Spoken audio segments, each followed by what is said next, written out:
1, 2, 1, 2, 3, 4.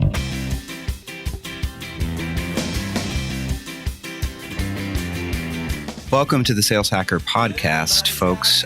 This week on the Sales Hacker Podcast, we're excited that we've got not one, but two amazing sponsors. So this episode is episode 18, and we're going to be interviewing Roderick Jefferson. It was a great interview, and I'm excited to share it with you guys. But first, let me tell you about our sponsors. So the first is AirCall.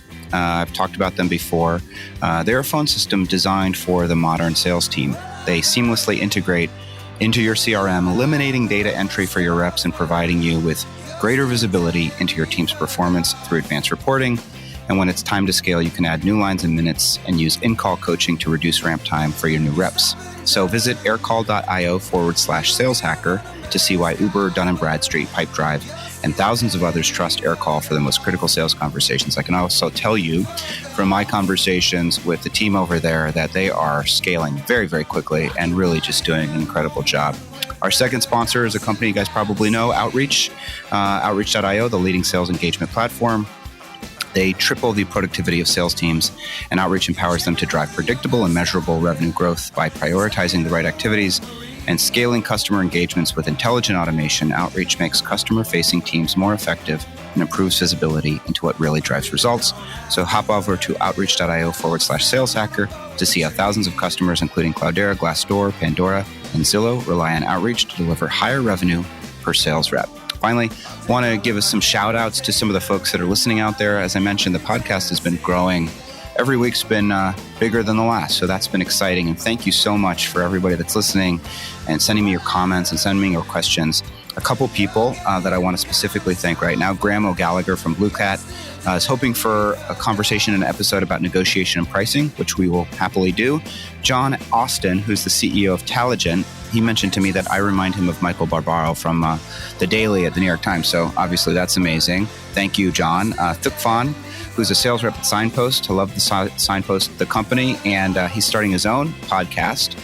So be on the lookout for that. Narmer Doyle, who's an account executive at Salesforce, who loved the Dan Pink episode. Thank you, Narmer.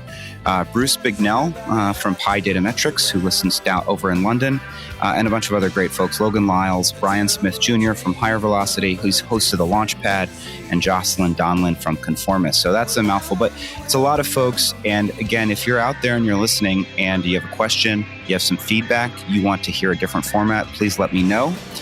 We listen to our fans here and we listen to the listeners, and I want to get better. So I want to make sure that we're responsive. But without further ado, thanks for bearing with us. Let's listen to episode 18 with Roderick Jefferson.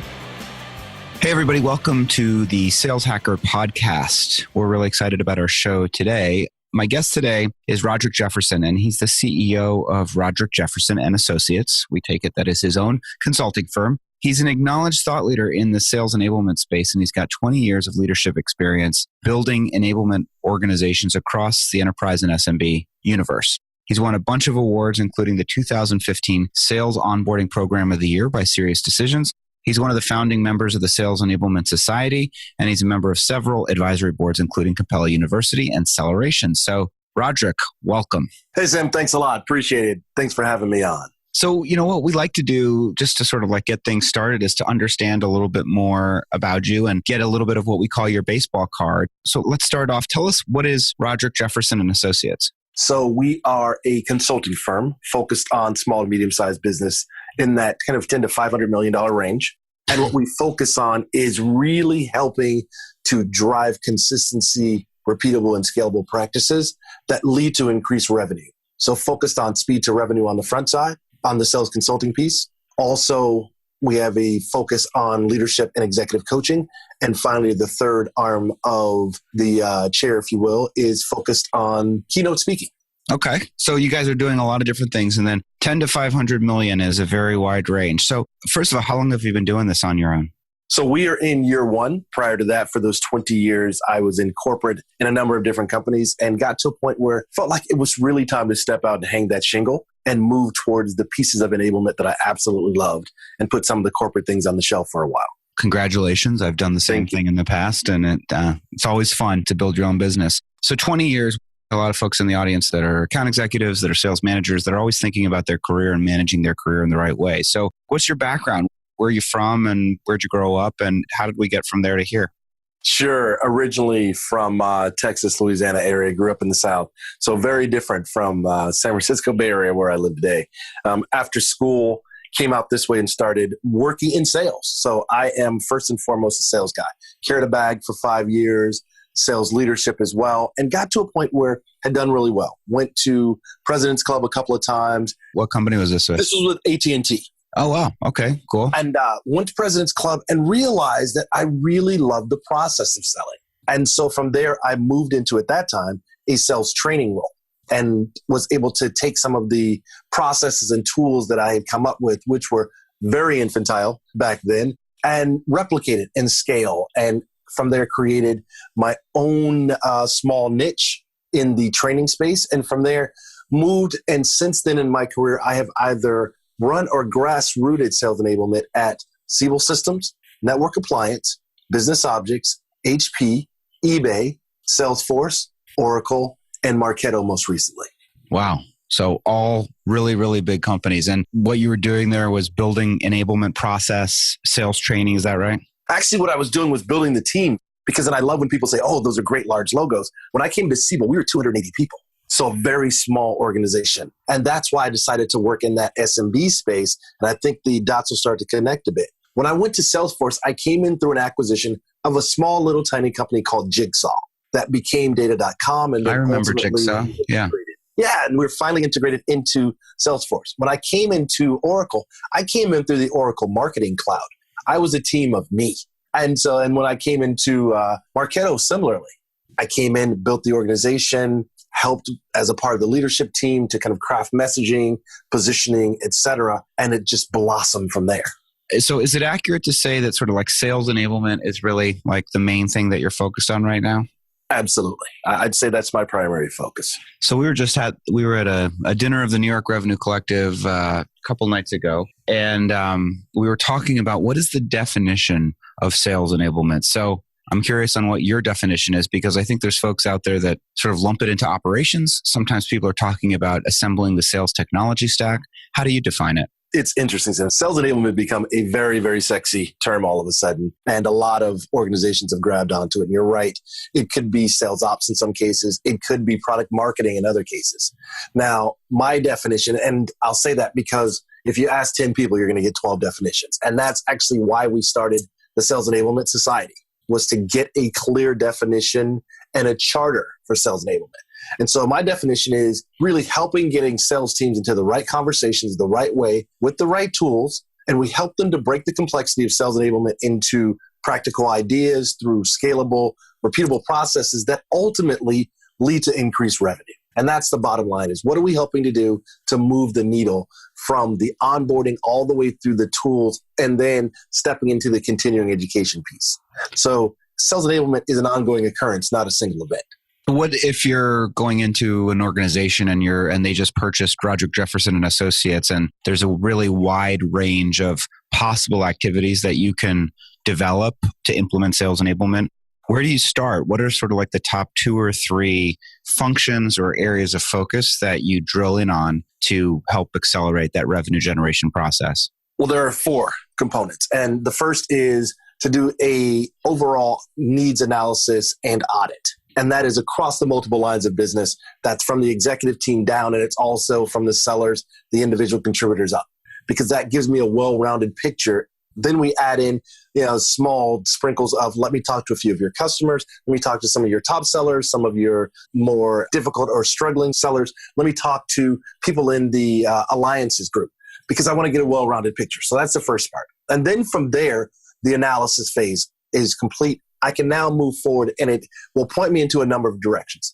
And those directions are generally, 1, building out an onboarding program, because most of the companies I deal with are in hyper-growth phase. So when I say onboarding, we're talking about a 0 to XX program. And I say XX because for your SDR, BDRs, of which that's where my career started, so I got a lot of love for BDRs and SDRs. And so for there, it's a 0 to 30 day. But when you're talking about your AEs, your SEs, your CSMs, and back into the house, it's generally a 60 day. And yes, I said 60, not a 90 day. I'd say one of the things that I'm proudest of is at Marketo, we were able to streamline time to first close from 88 to 54 days. Now imagine the productivity you get from that. How do you do that? That is the secret sauce that comes with Roderick Jefferson and Associates. It's really quite simple. It's listen, learn, then lead. And so the next component is where we got the listen, we got the learn, now it's time to lead.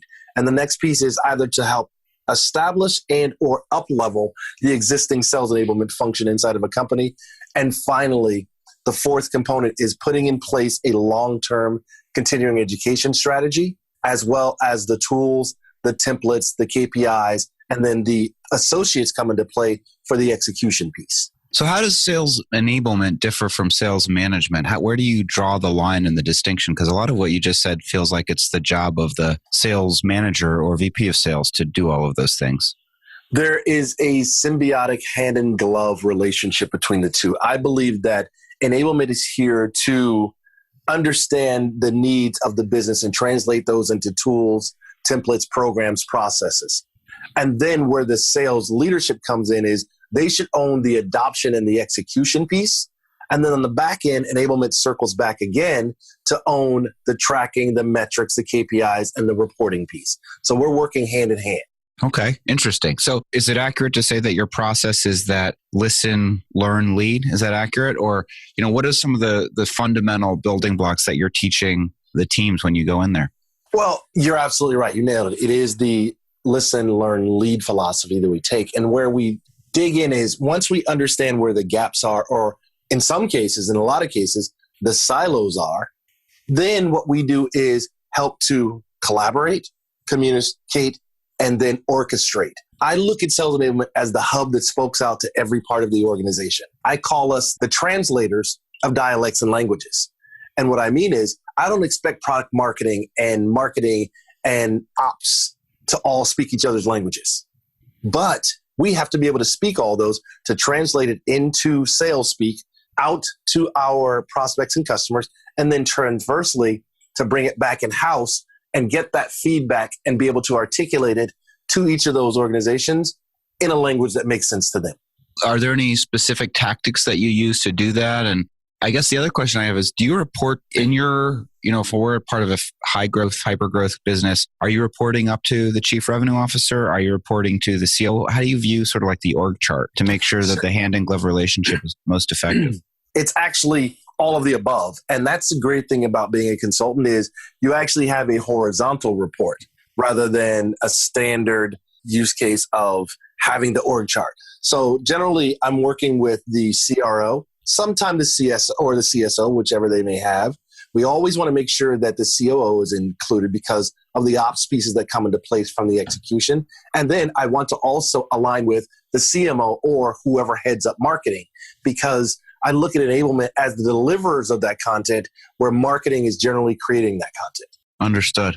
What's the true value of sales enablement in a growing org? Like, how do you characterize that value? How do you define it? I guess one of the ways that you just defined it is you mentioned shortening the sales cycle or the time to first close from in Marketo pretty significantly. It sounded almost like 20 to 30%. Is that how you define the sort of like the true value of enablement? Well, I think that's a component of the value of enablement, and it's a strong component because we are hand in hand focused on really ushering in that acceleration to revenue. And the value, I think, comes from four pieces. One is the purpose of enablement, as I outlined earlier, and that is about driving revenue. Second is the people piece. What's the right structure and talent needed to be able to achieve that purpose? The next is the programs that we bring into place. That can be onboarding, accreditation, certifications, QBRs, guided learning plans, those kind of things. And the last piece is the orchestration inside of a given platform. And that is kind of what are the systems and tools that are required to really manage all of those other pieces we talked about. So it's really orchestration. So let's dive into onboarding a little bit. I'm super interested in it because I've never been very good at it. But when you think about like a perfectly designed onboarding process, and you mentioned for SDRs and your perspective, so you're saying you expect them to be fully ramped, is that right? Within 30 days, and then you expect account executives to be fully ramped within 60 days. Is that dependent on a specific market segment? Is that dependent on a specific deal size? And what are the elements that enable, to the point of enablement, one of those people that just joined a company to be so productive in so short a time? So let me replace fully ramped with proficient. to start with, because fully ramped is one of those funny terms that is really defined inside of a given house.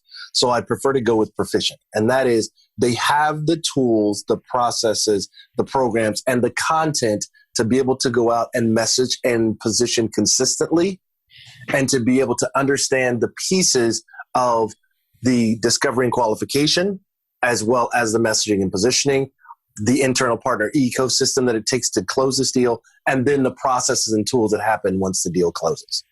Now, when you say fully ramped, that depends by market segment.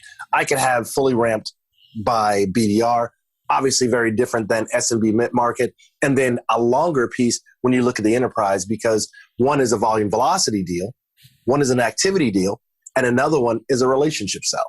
To the point of like a great onboarding program, is there specific learning methodologies that you're using? Is it, it's really a classroom orientation where you're constantly using sort of like an online portal like MindTickle or something like that to do quizzes? How do you think about designing it so that we can get to proficiency as quickly as possible? Is it multimedia? Is it all kinds of different things? Do you customize it to the client? How do you think about it? It is a multimedia approach because there are different types of learners. You've got your visuals, your kinesthetic, etc. So we've got to make sure that we hit all of those. But we do have a centralized communication strategy that we put in place for every one of our engagements. And it goes like this. You need to have some form of content management system in place. You need to have a learning management system in place. We want to also make sure that you have a centralized event calendar. You've got reinforcement activities that come into place, whether that be calls, webinars, etc. Here's another one. Want to make sure that you have a podcast library in place, because as we know, our sellers are getting younger and younger, and the millennials, that's the way they learn. So we have to go to them. The next component is to make sure you've got leadership coaching, and finally, some form of ongoing benchmarking, like a serious decisions or something at that point. Okay. Super interesting. So content management system, I think that means a lot of different things to a lot of different people. Are there specific, walk me through specifically the first two. So the content management and the learning management, how are those different? I'm just ignorant, I guess. And how do they work together? No ignorance at all. Actually, they work hand in hand. So the content management system is about getting the right information to the right folks at the right time. So you've got your decks, docs, and your white papers and those such that sit generally in that location, right? Is that like Guru? Would that be an example of like a content management platform? Something of that sort. Then you've got the learning platform or the LMS, like a LearnCore, MindTickle, etc., where anything that you are now tracking and reporting on should sit inside of your LMS, so that you have a single source and location for all of your ongoing educational records. That makes a lot of sense. I mean, what's the adoption of those systems at this point? Well, that's where we come in. And that's, first of all, a phenomenal question, because one of the strengths of coming in, let's say you just purchased one of those learning platforms. Now you've got this, you've got all of this content, and you have some semblance of the other tools that I talked about. What do you do with them, and how do you make sure that there is a orchestration between those and it flows cohesively with a handoff between them, and it doesn't feel like I'm in my CMS, stop. Now I go to my learning management system, stop. Now I have to go and utilize this calendar, stop. So what we do is help them put together a consistent and a contiguous flow of all those different platforms and tools so that they all play and talk together. Interesting. But it's seamless to the user. That's the key. Are you bringing a sales philosophy to the whole thing? Are you bringing in like value-based selling, like a Miller-Hyman kind of framework, a challenger sale mentality? Is there a specific underpinning philosophy that you try to introduce in the context of deploying all these systems, or are you adapting your approach to whatever it is that, the client is actually using at the time? How about both?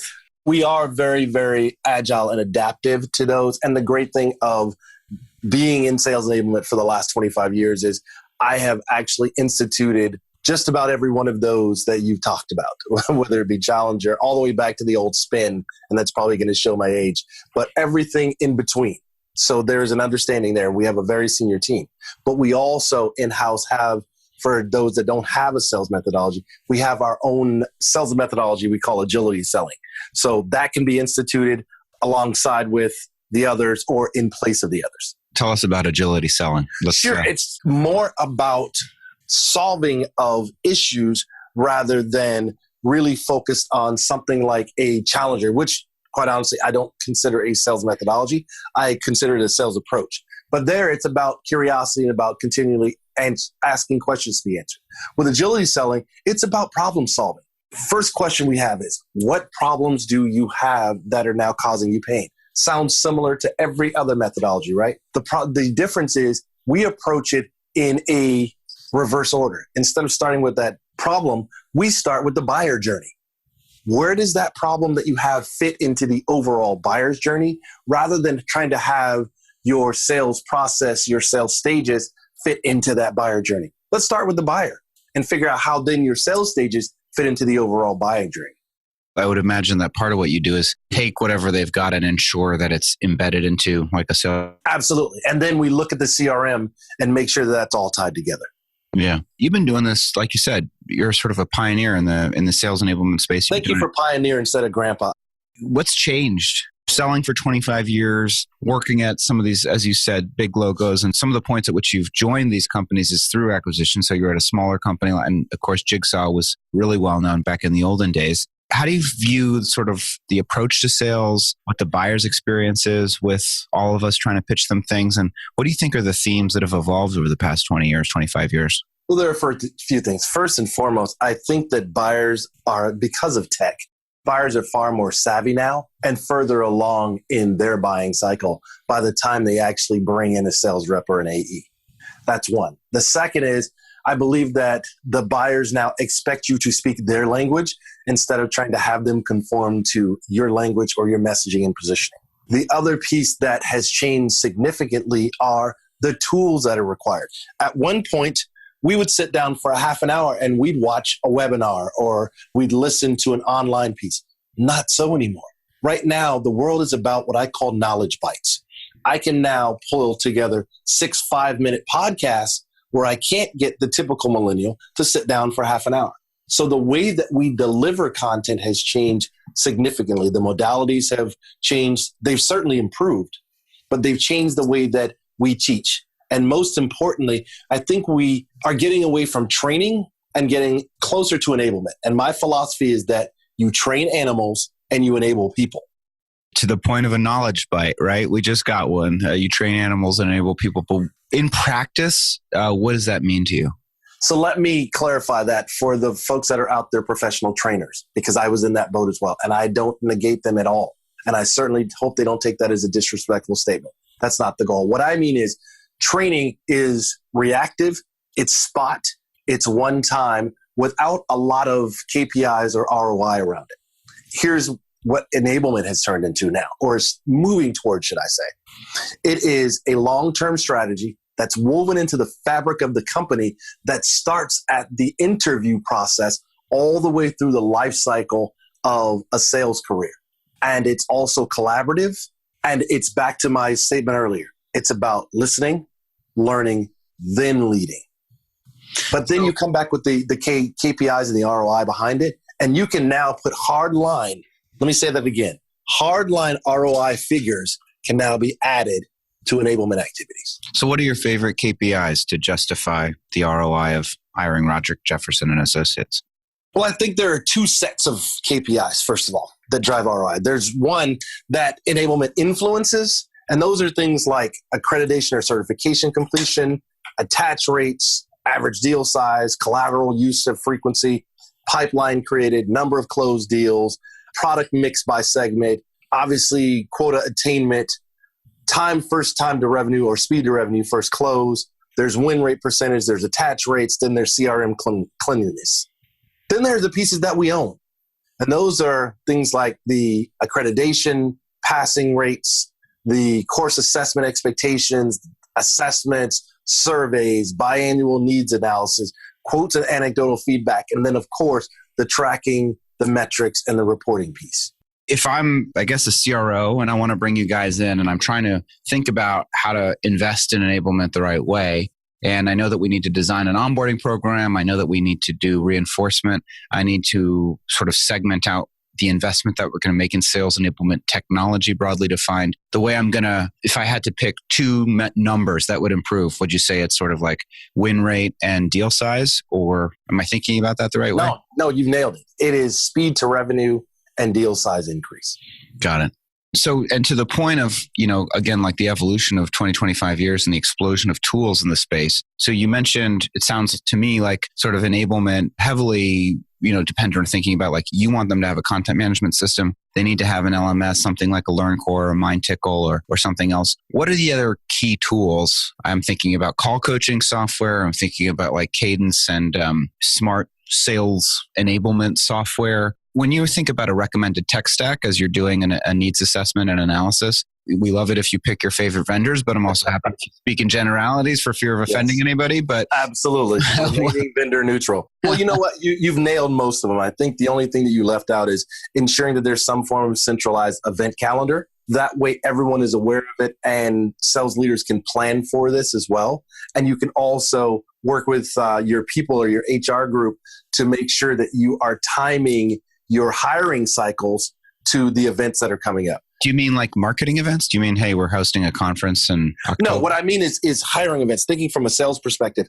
Then you can have specific hiring dates based upon if you have X number of hours to complete the mandatory pre-work. That means you've got to bring in your cohort X number of weeks before so that they are prepared to sell in X number of weeks as well. That's interesting. Any other tools? I mean, there's so many new things that are emerging all the time. Any specific categories that you think are particularly exciting? I think we've nailed it. But what I really like is the integration of the LMS and the learning tools that have become that are becoming a single platform, like a LearnCore and the ShowPad acquisition. That was an absolute game changer in the marketplace, because now what they've done is I can get you all of your content. I can get it to the right people at the right time. Oh, but wait, I can also add in the coaching modules and components. And then finally, I can put a wrapper around that and make that reports, dashboards, etc. for the metrics, the tracking, and reporting. They are doing something over there that is not being done anywhere else. And I dare say disruptive. There's that word. Yeah, they are absolutely changing the game. I apologize for not reading about that acquisition, but what is ShowPad? No worries. So again, ShowPad is a tool and platform whereby they take all of that content from CMS-like, I would say, and then they distribute it via channels mobily to the right audience at the right time, right content. So let me give you an example. You're a BDR, you're only going to receive certain information. Let's take a high-level messaging and positioning and start with discovery and qualification. You're only going to get that component that aligns to your particular role, right? We're not giving you modules on once you've closed, how do you handle this in the CRM? And when you're in negotiation, you have to do these pieces with legal. You're not doing that. So we get you the content that you need at that time along that journey. And also, let's say you change your corporate pitch, right? This is something that they can change the corporate pitch and push it out right away to all of the sellers inside of a channel rather than going, where's the new corporate pitch and where do I find it? No, push it out. I'm out in front of a customer. We've got a new pitch. I can sit out in the parking lot, look at it and go, okay, that's what's different. And they also allow you to take content that's already created and then move that around and personalize it for your given customer or prospect. Wow. That sounds very, very valuable. Yeah. Phenomenal tool. To the point of like the difference between training and enablement, is enablement and ops the same thing? If I just hired Rob Dandorf, VP of Global Revenue Ops, that's what he is for BehaveVox. Is that the same thing as a VP of enablement? Is it different? Is enablement a function of operations? Is operations a function of enablement? Just getting all the terminology clear in my head. What's your point of view on that? Again, yes and no. Depends on the company. In my career, I reported to ops. However, as the enablement piece has grown over the last 20, 25 years, it is a standalone organization that is hand in hand and BFFs, if you will, with sales ops. And here's why. Because we've got all of the processes, we've got all of the programs, they own the tools. So it's a natural handoff. Let's start from the very beginning. Marketing has the content, the messaging, positioning, etc. They hand off to us for our processes and our programs. We hand off to ops to make sure that those are scalable and repeatable inside of the company selected tools. Got it. You're out there consulting. If there's founders listening to this and thinking about maybe their early stage companies, thinking about hiring their first batch of salespeople and beginning to scale up, what are the biggest mistakes that sort of early stage companies make when it comes to revenue? And what is your advice to them on how they can avoid those mistakes? Assuming that because they sold somewhere else and they were successful, they would be successful inside of your organization. We have all focused for the longest on ideal customer profile. What I've been introducing as I'm consulting is let's focus on the ideal employee profile now. And that's where I believe sales enablement should be a part of the interview process. Because one, we had come at it with a different set of lenses. And secondly, our BS meter is much higher. And thirdly, we're looking at the propensity for long-term success inside of the programs that we're helping to build. How do you evaluate that or assess that? Because that sounds like I've heard of many other people say that just because one person's successful at XYZ company doesn't mean they're going to be successful at the next. And of course, the inverse is true, but also that's even more challenging for a hiring manager or sales manager to make the case for, which is actually this person sucked in their old role, but they're going to be great here. So what's the framework for the interview process that helps you uncover the actual alignment? The way I've always explained it to sales leaders is when it comes to interviewing, we can do it right or we can do it fast. Well, you don't get both. So which way do you want it? And what I mean by that is we can do it fast and we can get folks in because they look great on LinkedIn. They come in with the beautiful resume that says they've killed this. They went to President's Club here, etc. Now let's talk about right way. That is having folks from multiple lines of business, ops, sales, maybe legal, and enablement all talk to that individual. Now, okay, got multiple people talking, but at the same time, what you get now is a well-defined roadmap from different angles with different priorities looking at that same person. And you get that checked off. I'm not saying it doesn't happen, but far less often do you get someone that sucks. That's hard to do because every person is, everybody's busy. And then the other part of it is you probably have to assign each of those people specific. Do you do that thing where, your job is to assess this criteria. Yes. This job is to assess this criteria. And here's the scorecard, things like that. Absolutely. And again, everybody is busy, but let's go back to my definition earlier of enablement. It is woven into the fabric of the company. So that means that we only want to bring people in that are going to make the entire company successful. And I'm not saying you should have 16 interviews. Don't get me wrong, right? But it should definitely be a well-rounded approach. Most of the time people go, all right, I want you to talk to the VP, depending upon where you are in the food chain, of course. You're going to talk to the VP of sales, you're going to talk to a sales leader, and then you're going to talk to one of your teammates. Okay, great. You just talked to 3 or 4 different people with the same mindset.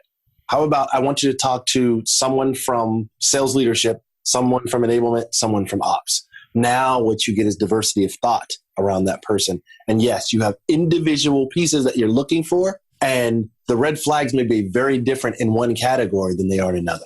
Would you say you need consensus? Everybody has to vote aye, or it's like a scorecard and you're trying to clear a certain bar and the hiring manager gets to make the final call? No, I think consensus creates too much complexity. And I've never been a fan of hiring by committee. That's where I think the scorecard comes in. If they score higher here and there, and ultimately these people all have a voice, the ultimate vote comes down to the hiring manager. We're really just giving you our input on what we're seeing from our perspective and our lenses. Yeah. All right. This has been really, really helpful. Do people ever call you Rod? Am I allowed to do that or no? Would you prefer Roderick? It's actually RJ. Make it real simple.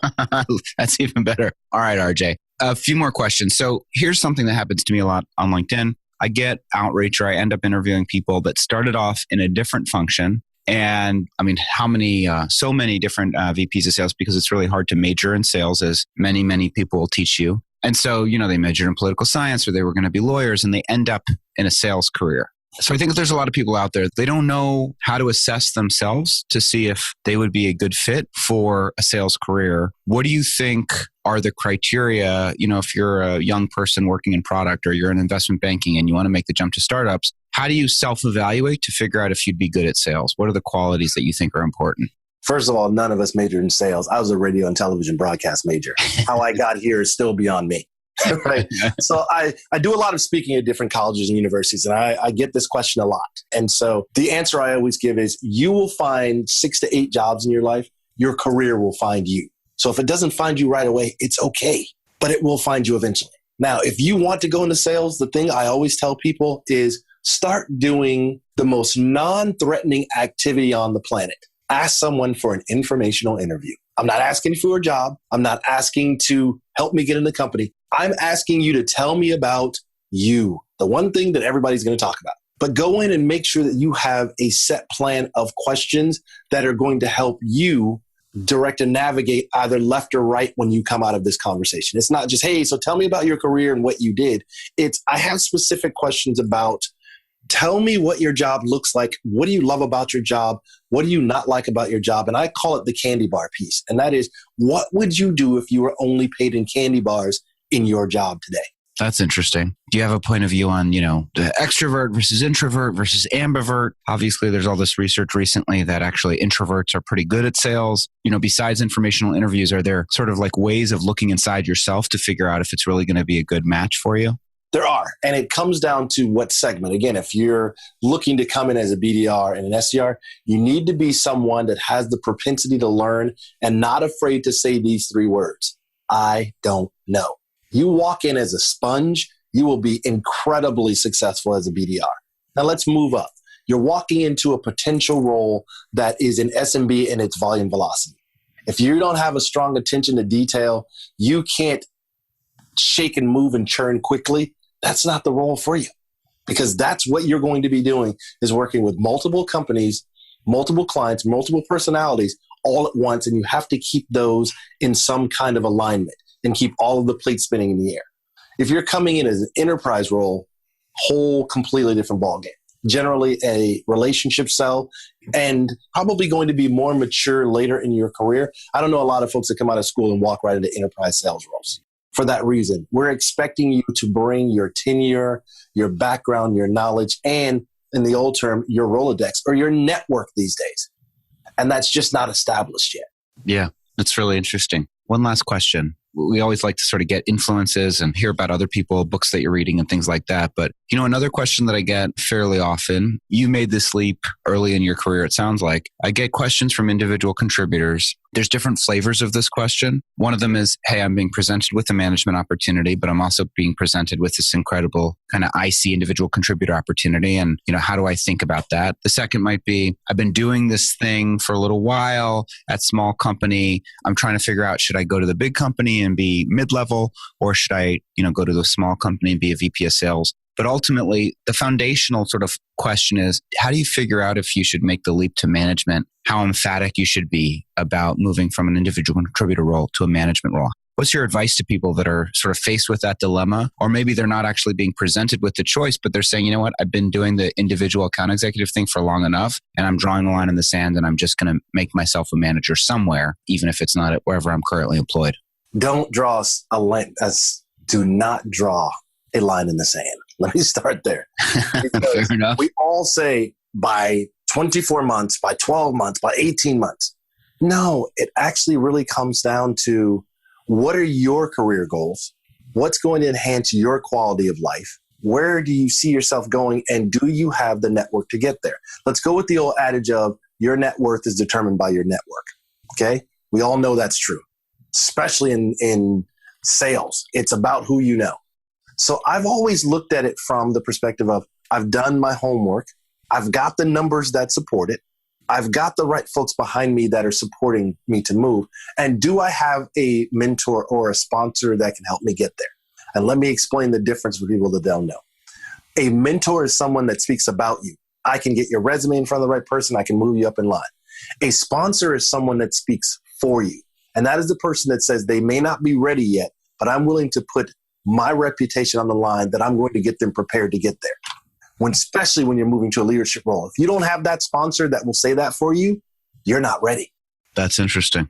All right. So find a sponsor, ladies and germs. Find a mentor first, and because sponsors will find you. In your experience, do you reach out to someone and you say, will you be my mentor? Or do you just develop a relationship and then it sort of happens? I've had people reach out and say, will you be my mentor? And it feels like I'm filling a slot in like a worksheet. And then other people, I don't know whether I'm their mentor or not. I'm just helping them throughout the course of their career because I'm friends with them and I like to help people. Do you have a point of view on that? Yeah, it's really weird to reach out to someone and say, will you be my mentor? It's kind of... Thank you for confirming that. Yeah, it's the junior high thing of, hey, well, will you be my friend? And you're like, I don't even know you. Exactly. Right? I think so. I'll meet you for coffee. You can call me whatever you want. I've got a strong maybe for you on that. And when it comes to the mentor-mentee relationship, it is organic and it will grow into that. And for me, for the folks that I am a mentor for, I ask them a series of questions. When someone says, I want you to be my mentor, I start with, why me? And what do you really know about me beyond what you've read in LinkedIn? And that's not an arrogant statement. That is, have you done your homework? And the biggest piece that I ask them is, in this relationship of mentor-mentee, how are we going to make this mutually equitable? I'm not asking you to buy things. I'm not asking you to do things, but I have to learn something from you the same way that I'm giving back to you. And if you can't tell me what I can learn from you, I'm not the right person to be a mentor for you. Wow. That's tough, RJ. No. Actually, rather than tough, what I would say is it really makes you think about if this is the right person and the right personality type that's going to help you be successful to move to that next level that you're aiming for. I dig it. It's cool. Thank you so much for your time. I've got a few last questions. This has been really, really helpful. If we're thinking about paying it forward and we're thinking about people that you think the audience should know about, let's celebrate some of the other folks out there. Who are some of your favorite VPs of sales, founders, people that you've worked with that have really shaped your career over the past 20, 25 years? Oh, that's a long list. And if I start saying names and I forget people, they will text and tweet about me. Perhaps you're overestimating the audience for the Sales Hacker podcast. It's just me and my mom listening, man. Yeah, it's just us three, right? Yeah. Sure it is. Come on now. I know you guys at Sales Hacker way too long. There are some great people out there, and I put them into different categories. And if I leave anyone out, please forgive me, tweet me, and I will make a huge apology on LinkedIn, I promise. There you go. There are the influencers, the sponsors, and the mentors, right? And that's one category. In that category, I put people like Bo McDermott. I put Tom Mendoza. I put Rob Acker. I put Kevin Ackroyd. Those are the kind of people that have really helped to mold me and groom me to prepare to move up inside of my career, right? Then I put the quote unquote thought leaders, which has been overused, but I believe is a real term. And when I look at that category, I look at people like Gerhard Swantner. I look at Daryl Sprider. I look at Tim Ojai, Ed Ross, Tamara Schmidt. And I could go on, John Barrows, a number of people that fit. I put Max into that category Max as well. Altschuler. Absolutely. Max and I have had some great conversations that made me walk away going, wow, that's very different than what I thought, right? Max has a very different approach to life. That's what we love about him. And as of recently, I put Gaetano in there too. Because when I step back and I look at things and I ask questions, and he's like, yeah, but have you thought of it from this angle? And you notice, as the seasoned veteran, most of the people that I just rattled off are younger than me. Again, I'm learning from them. Well, you always got to be learning. You have to have a beginner's mind, as they say. Any books that we should be reading that have influenced you recently? Yeah, I read one recently that completely has changed my go-to-market strategy and my approach to business with my own consulting firm. Wow. And that is by Donald Miller. And it's Building Your Brand Strategy. Building Your Brand Strategy. Okay. By Donald Miller. It's just a blueprint to success. That's awesome. Okay. I will read that. RJ, thank you so much. Any parting words of wisdom? What's your life motto? Anything that you can leave us with as we head off into the sunset? We're recording this on a Friday afternoon. So as I go home to see my wife. First of all, I do humbly thank you. And I appreciate the opportunity to be brought onto the show. And I'll leave people with my life motto. And that is my hashtag that you'll see on every single post that I put up on all social media. Hope is not a strategy. There you go. Hope is not a strategy. We got to do this thing. We got to execute. We have to have an actual plan. There it is. I like it. RJ, thanks so much for participating in the Sales Hacker podcast. If we want to reach out to you to hire you or to email you or to get advice, first of all, A, is that okay? And then B, what is your preferred, assuming that it is, but okay, if it's fine with us if you say no. But assuming that it is okay, what's your preferred communication channel? How should we find you if we would seek to? First of all, I'm a business guy. Absolutely, it's okay. Please reach out. Leads okay. Leads are good. Leads are very good. We like leads. everyone has their way of reaching out. So if you want to find me on the web, I'm at roderickjefferson.com, on Twitter, at The Voice of Rod, on Facebook, at The Voice of Rod, and also you can find us on our YouTube channel. Not LinkedIn. Can we find you on LinkedIn? LinkedIn, absolutely. LinkedIn is also at Roderick Jefferson and Associates. Awesome. Roderick Jefferson Associates. RJ, you can see how easily I've co-opted RJ into my, now it sounds so natural. You're good. Yeah, it sounds like I've been saying it forever. You flowed like you've done this before. Exactly. Listen, thank you very much for your time, and thanks for teaching us so much about enablement. And I hope to be able to work with you in the future. And if not, good luck in all your future endeavors. Congrats on the launch of the firm. Thank you so much. My pleasure. I'm sure I'll see you guys at Sales Hacker in San Francisco. Absolutely. Talk soon.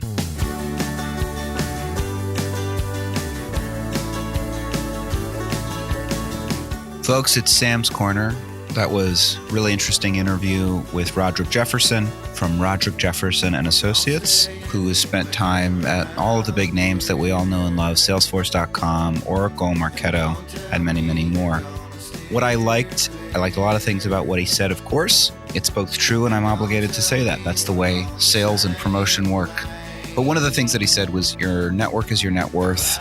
And he talked about the value, and he answered that question not just in the context of like, hey, your network helps you close more deals or find new career opportunities, but also just in terms of understanding how to make the transition from an individual contributor to a manager. As he said, it's all about who you know, and it's about not just having a network, but having not just mentors, but sponsors. RJ mentioned that a mentor is someone who talks about you, and a sponsor is someone who talks for you, and that you need those sponsors in your career in order to take those next steps. You need people to frankly give you air cover, and you need people to place a bet on you, even when others may not. I've certainly had those in my career, and a lot of my early growth at Gerson Lehman Group at GLG came from first day I started at work. I developed a close relationship with a guy that ended up running most of operations for the company, a guy named Jonathan Glick, and he was my sponsor, and he helped me accelerate my career. So if you're out there and you're thinking about how to take those next steps in your career, I would really strongly encourage you to network. I would encourage you to cultivate and build relationships. You can reach out to me. You can reach out to a bunch of other people. It doesn't have to be, hey, will you be my mentor? It can be, I'm struggling with this question, wondering if you have time to help. Hey, can I buy you a coffee? Hey, can I buy you a lunch? But build relationships and build alliances, because you need somebody that's willing to make a bet on you if you want to take those next and subsequent steps in your career. So that is Sam's Corner. Thank you so much for listening, and I will see you guys next time. Thank you.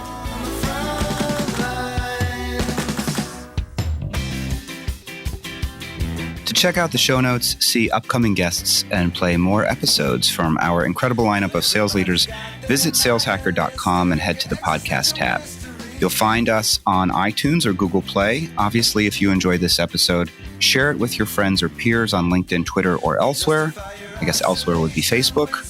If you want to get in touch with me, find me on Twitter at SamFJacobs or on LinkedIn at linkedin.com/in/SamFJacobs. Twitter is for political ramblings and ventings. LinkedIn is for professional correspondence. So if you have strong political affiliations or perspectives and don't want to get angered by my personal views, then probably LinkedIn is a better place. Now, once again, a big shout out to our sponsors for this episode: AirCall, your advanced call center software, complete business phone and contact center, 100% natively integrated into any CRM, and Outreach, a customer engagement platform that helps efficiently and effectively engage prospects to drive more pipeline and close more deals. I'll see you next time.